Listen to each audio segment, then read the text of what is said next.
104 رفاتên êzdiyên gundê Koço bi rêwresmekê fermî û ayînî hatine veşartin li tenişt qutabxana Koço. Li evî cihî beriya 6 salan jin û zaro û mêr jêk hatine cudakirin ji layê çekdarên Daeş ve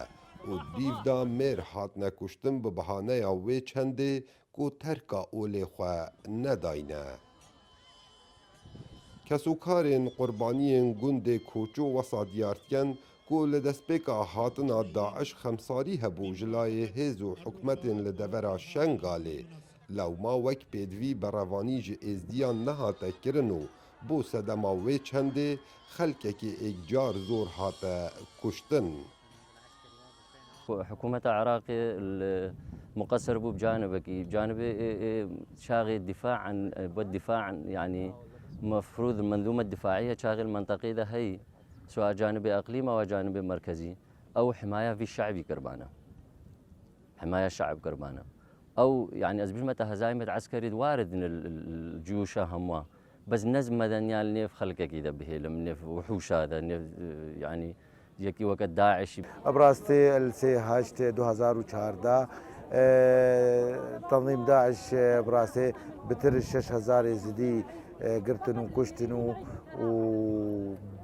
حتی نهانه که مصیر نزدیک 3000 بتشکیج نزانن. وصا به هاتنا رفاتین گند کوچو خلک شنگاله دخازن کار لسر همی گورن بکن بهتا کرنو فحصن دی ان ای لبغداد و بهنه انجام دان داکو هر کسک گوره کشتی خواه بزانید.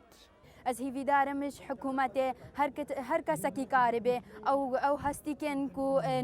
نهاتینا گور کرن و کما ماین هیویدارم چن وانجی بینن و گور بکن اجبر افنا جيقا كمايا ونا تشتكي كيما نوقتكي كيما اف هفت سال نوغالا كيجي در باسبو مهي في داري نش خودي وا هون بن فان هستي كن ديجي هون رابكن هون غوربكن وكا فانن كوچو کارساتا گند کوچو ایک هاوانین هر مزن هاتیه قلمدان جبرکو جمارا هر زور جو قربانین کارساتا شنگاله جه اوی گندی بوینو جه آماجه پیدانه کل بهار سال 2020 دا جلای حکمتا ناوندی و حکمتا حرمه کار لسروی چنده هاتیه کرن کو گورن بکن بهنه وکرن و فحصین دی ان ای بو بهنه انجام دان لیتانو کپتن 104 رفاتن گند کوچو گهشتین کسو کارنوان و رادستی آخی کرن.